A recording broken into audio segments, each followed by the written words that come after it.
Hello everyone, this is Meenu Dhankhar and welcome back to my YouTube channel #commerce wise. तो class 12th accountancy chapter कर रहे हैं 5 और chapter है अपना अकाउंटिंग रेशियो। बुक है अपनी फाइनेंशियल स्टेटमेंट एनालिसिस। तो चैप्टर 5 की थ्योरी क्लास रहेगी आज की वीडियो में। और इससे पहले बेटा एक रिक्वेस्ट है, अगर आप मेरे चैनल पे नए हैं तो प्लीज़ पहले मेरे चैनल को सब्सक्राइब करें, बेल आइकन को प्रेस करें ताकि जितनी भी नई वीडियोज़ में डालूँ उनकी नोटिफिकेशन आपको मिल जाए। तो हम स्टार्ट करेंगे अपने चैप्टर 5 अकाउंटिंग रेशियो। और हाँ, साथ के साथ आप मुझसे टेलीग्राम पे भी जुड़ सकते हैं, वहाँ भी #कॉमर्स वाइज के नाम से ग्रुप बना रखा है और लेटेस्ट जितने भी वीडियो होंगे आपको वहाँ भी मिल जाएंगे। और साथ के साथ क्वेश्चन पेपर जितने भी रिलेटेड आपके टर्म्स या फिर जो भी एमटी हैं वो भी आपको वहाँ प्रोवाइड करवाए जाएंगे।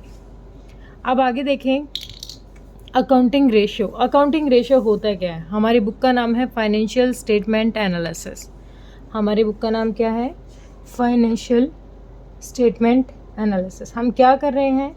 फाइनेंशियल जो स्टेटमेंट्स हैं उनका एनालिसिस कर रहे हैं कि उनमें उनका कंपैरिजन कर रहे हैं, कहीं ना कहीं उन पे ट्रेंड स्टडी कर रहे हैं, ठीक है, उन पे कंपैरेटिव स्टडी कर रहे हैं। मतलब जो हमारी फाइनेंशियल स्टेटमेंट है, statement of profit and loss and balance sheet, दोनों को हम क्या कर रहे हैं? एनालिसिस कर रहे हैं उनका। तो जो चैप्टर 5 है अकाउंटिंग रेशियो, ये भी सिर्फ और सिर्फ एक टेक्निक है, एक टूल्स है फाइनेंशियल स्टेटमेंट को एनालिसिस करने का, ठीक है। अब यहाँ पर अकाउंटिंग रेशियो को रेशियो एनालिसिस नाम से भी जाना जाता है, इस चैप्टर को रेशियो एनालिसिस। तो रेशियो का मतलब क्या है? रेशियो क्या है? एक रिलेशनशिप है दो फिगर्स के बीच में जो एक्सप्रेस्ड है इन अर्थमेटिक टर्म्स, उसको रेशियो कहा गया। रेशियो क्या गया है? एक अर्थमेटिक फॉर्म में एक क्या बना रखा है? रिलेशनशिप है। रिलेशनशिप कैसे?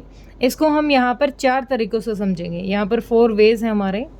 या तो हम प्योर रेशियो कहें, प्रोपोर्शन कहें, प्योर रेशियो कहें, सिंपल रेशियो कहें।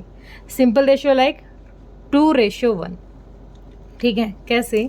जैसे यहाँ पर जो वैल्यू है 2 लाख डिवाइडेड बाई 1 लाख।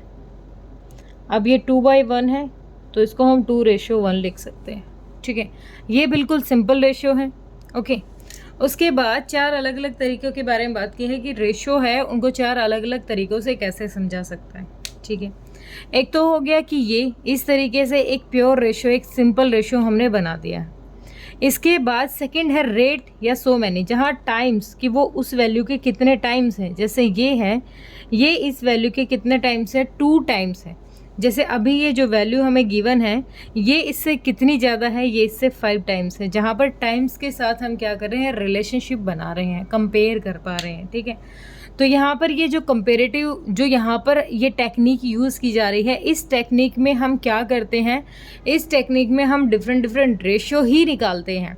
तो अभी तो हम ये सीख रहे हैं कि जो रेशियोज़ हैं वो किस किस टाइप के हो सकते हैं। 4 टाइप के हैं। सबसे पहले सिंपल है, सेकेंड है रेट, कितना टाइम्स हो गया। आगे हमें गिवन है 4th वाला परसेंटेज या फिर फ्रैक्शन। मतलब परसेंटेज और फ्रैक्शन, सॉरी, एक परसेंटेज है और एक फ्रैक्शन है। अब जो मैंने अभी बताया था 2:1, इसी को जब आप परसेंटेज में कन्वर्ट करना चाहो, जैसे अभी इसमें तो ज़्यादा वैल्यू ले रखी है तो वो उसका कितना परसेंट है? 20%, ठीक है। इस तरीके से परसेंटेज में ले, जैसे एक फिगर ले ली हमने, टोटल कैपिटल लिया और प्रॉफिट, तो उस कैपिटल का जब प्रॉफिट के साथ कंपेयर किया तो वो प्रॉफिट उस कैपिटल का कितना परसेंट है? 20% है, ठीक है। ये परसेंटेज का हो गया। एक होता है फ्रैक्शन। फ्रैक्शन जैसे 1/5 ऑफ कैपिटल। अब इसमें एक चीज़ का ध्यान रखना है, जैसे नेट प्रॉफिट क्या है? अभी जो ये नेट प्रॉफिट है ये वाला, ये क्या है? डिवाइड करोगे तो कितना आएगा? 1/5 आएगा। इसको आप डिवाइड करोगे तो क्या आएगा? 1/5 ऐसे आएगा। तो 1/5 ये क्या है? Fraction value. फ्रैक्शन वैल्यू में हमेशा क्या ध्यान रखना है हमें? While calculating a ratio it should be understood that it desirable to divide that more favourable value by the less. ज़्यादा वैल्यू को कम के साथ क्या किया जाए? डिवाइड किया जाए, तब हम फ्रैक्शन को अच्छे से समझ सकते हैं, ठीक है। अब आगे है क्रॉस सेक्शनल और टाइम सीरीज एनालिसिस क्या होते हैं, इसी में यूज़ होते हैं। वैसे हम ये कर चुके हैं। क्रॉस सेक्शनल एनालिसिस था जब सेम नेचर की डिफरेंट जो फर्म्स थी जिनका काम एक जैसा है, ठीक है, सेम नेचर की हैं और डिफरेंट जो अलग अलग industry, like A industry, B industry, दो अलग अलग कंपनी है, दो अलग अलग इंडस्ट्री है जिनका काम एक जैसा है, उनके बीच में जब हम कंपैरिजन करते हैं, ठीक है, उनके मटेरियल को, उनके डाटा को, उनकी फाइनेंशियल स्टेटमेंट्स को जब एक दूसरे के साथ कंपेयर कर पाते हैं, वो होता है cross sectional analysis.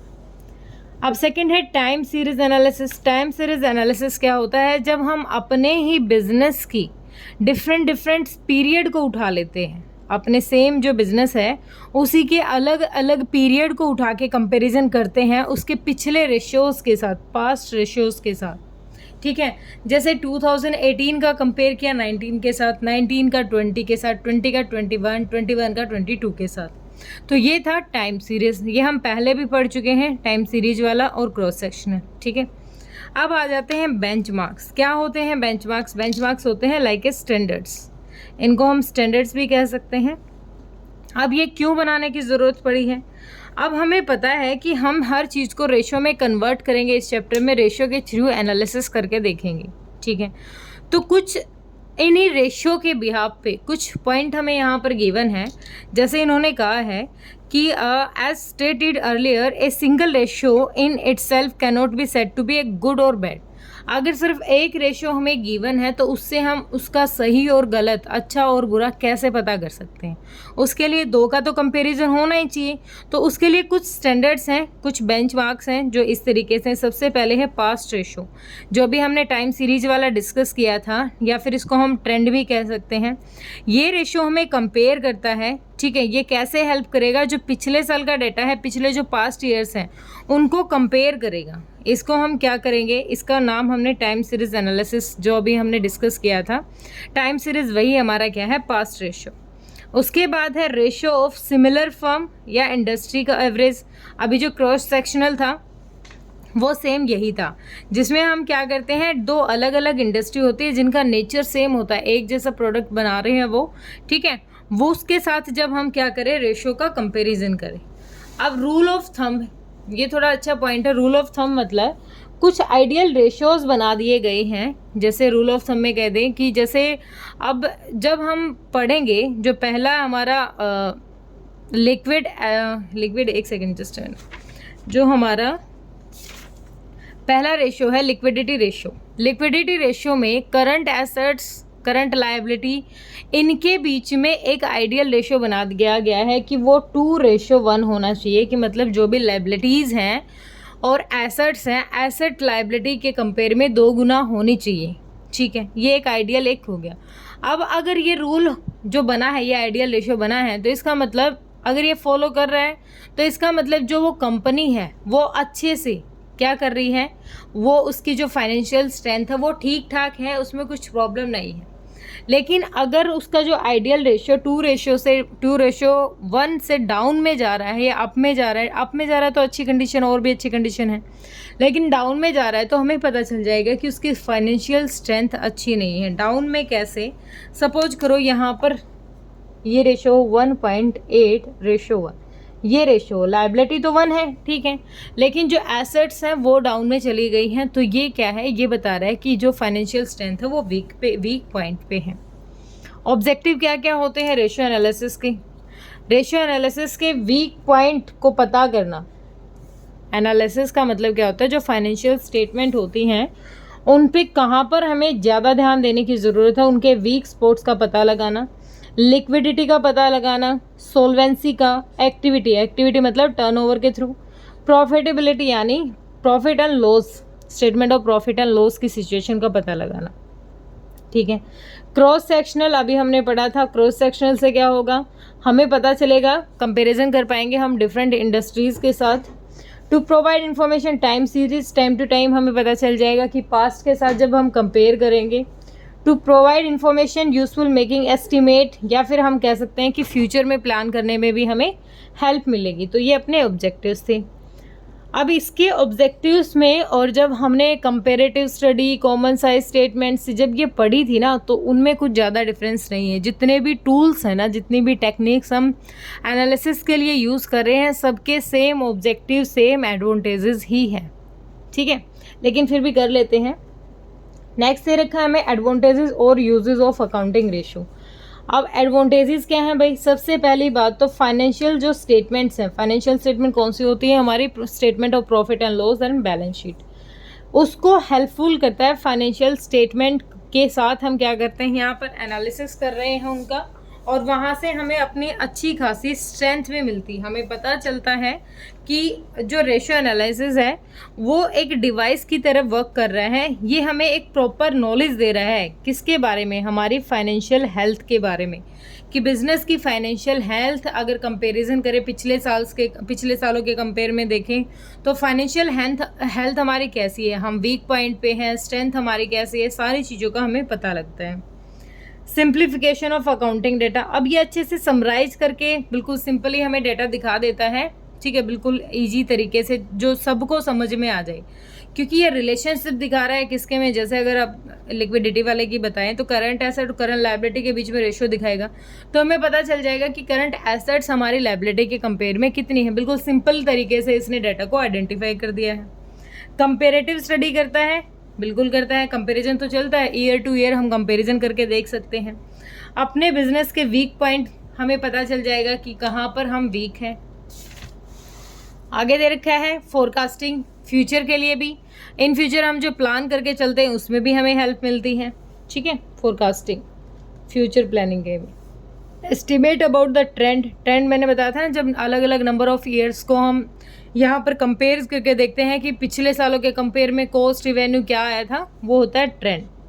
Ideal standard अभी हमने डिस्कस किया था कि जैसे 2:1 है। कुछ आइडियल स्टैंडर्ड दे रखे हैं, उनसे हमें एस्टिमेट लग जाता है कि स्ट्रेंथ हमारी कैसी है, ठीक है, फिक्स किए गए हैं। जैसे जो करंट रेशियो है, करंट रेशियो के लिए फिक्स किया गया है कि करंट एसेट और करंट लायबिलिटी के बीच में आइडियल रेशियो होना चाहिए 2:1। क्विक रेशियो के बीच में डिफरेंस होना चाहिए कि जो लिक्विड एसेट्स हैं और लायबिलिटी है उनके बीच में हमारा आइडियल रेशियो होना चाहिए 1:1। तो ये क्या है, कुछ फिक्सेशन सी मिल गई है हमें, आइडियल स्टैंडर्ड्स मिल गए हैं हमें कि भाई हाँ, इससे हम आइडिया लगा सकते हैं कि हमारी स्ट्रेंथ अप में जा रही है, इम्प्रूव हो रही है, रिड्यूस हो रही है, या फिर कोई चेंज नहीं आ रहा, ठीक है।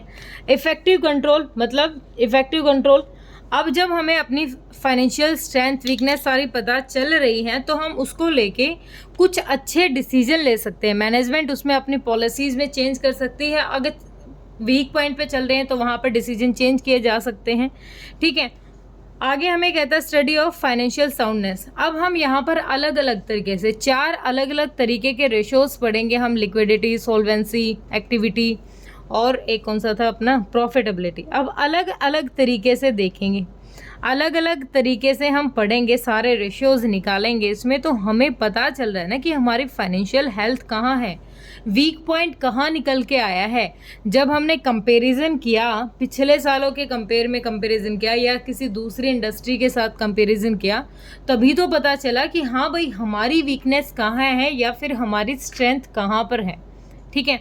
जो वीक पॉइंट है उनको दूर करेंगे और स्ट्रेंथ में अगर कहीं है तो अपनी स्ट्रेंथ को इम्प्रूव करेंगे, ठीक है। लिमिटेशन है, अब ये बात मैं 50 बार बता चुकी हूँ बेटा, अगर किसी चीज़ के फ़ायदे हैं तो नुकसान भी है। False accounting data gives false ratio. अब अगर हमारे पास किसी statement of profit and loss में कोई अमाउंट छूट गया था और वो डाटा ही प्रॉपर नहीं है हमारे पास, या फिर बैलेंस शीट का कंपेयर करें, तो अगर हमारे पास वहाँ पर अकाउंटिंग डाटा प्रॉपर नहीं है तो वहाँ डाटा प्रॉपर नहीं है, तो यहाँ हम रेशियो कैसे अच्छा निकाल सकते हैं, यहाँ भी गलत निकलेगा, ठीक है। Comparison not possible if different firm adopt different accounting policies. अब जब हम क्रॉस सेक्शनल एनालिसिस करते हैं तो उसमें हम 2 अलग अलग फर्म्स के बारे में कंपेरिजन करके देखते हैं। अब हमने एनालिसिस तो करना शुरू कर दिया, लेकिन हमने ये नहीं देखा कि जो वो इंडस्ट्री है वो कौन सी अकाउंटिंग पॉलिसीज़ को फॉलो कर रहे हैं और हम कौन सी अकाउंटिंग पॉलिसी को फॉलो कर रहे हैं, तो वहाँ भी एक डिफरेंस आ जाता है, ठीक है। आगे है ratio analysis become less effective due to price level. अब पिछले साल प्राइस लेवल क्या था, अब की बार प्राइस लेवल क्या है, तो इस चीज़ को तो हम देख ही नहीं पाते, हम तो सिर्फ कंपैरिजन कर रहे हैं। हो सकता है पिछली बार हमने 50 रुपये करके चीज़ बेची हो और अब की बार हमने वो चीज़ 45 में बेच दी हो, इसलिए प्रॉफिट ज़्यादा दिखा रहा हूँ, तो यहाँ पर प्राइस लेवल को हम भूल जाते हैं, ठीक है, उसमें जो चेंजेज आए हैं।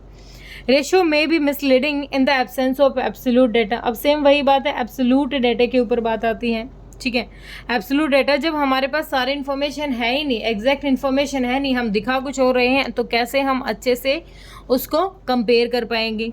Limited use of single ratio, अब सिंगल रेशियो मतलब लिमिटेड यूज। जैसे अब एग्जांपल लेके चले, जैसे नॉर्मल रेशियो यूज़ किया जाएगा जब मुझे अपनी लिक्विडिटी देखनी है और बिल्कुल जल्दी से लिक्विडिटी देखनी है बिजनेस की, तो मैं क्विक रेशियो यूज़ करूँगी, ठीक है, उससे मुझे सेटिस्फेक्शन हो जाएगा।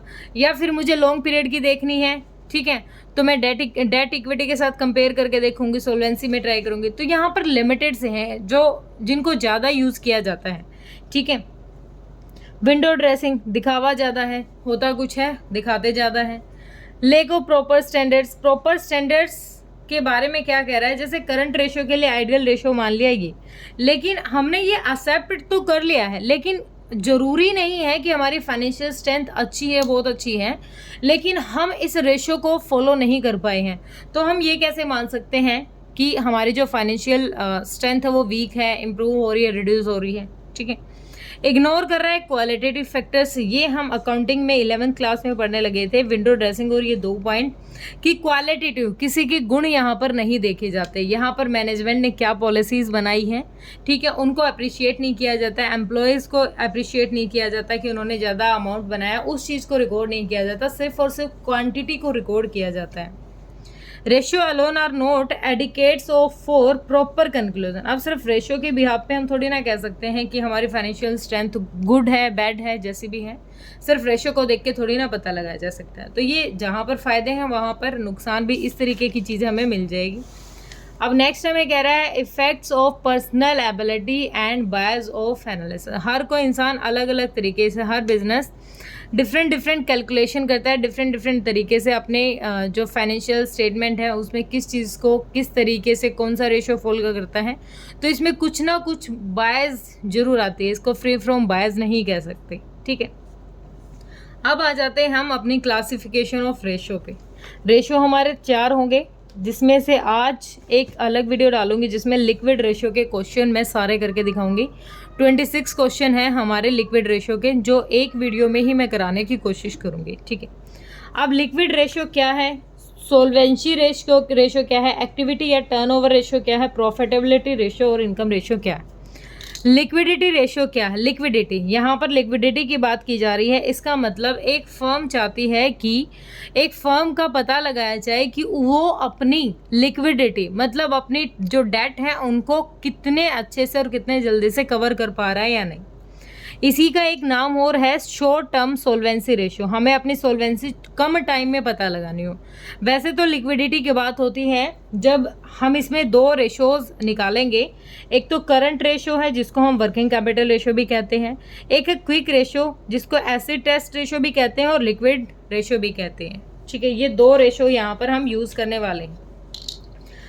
अब इसका मतलब 2 अलग अलग जो हमारे प्रोफेसर थे उन्होंने बताया है कि liquidity is the ability of the firm to meet its current obligation as they fall due.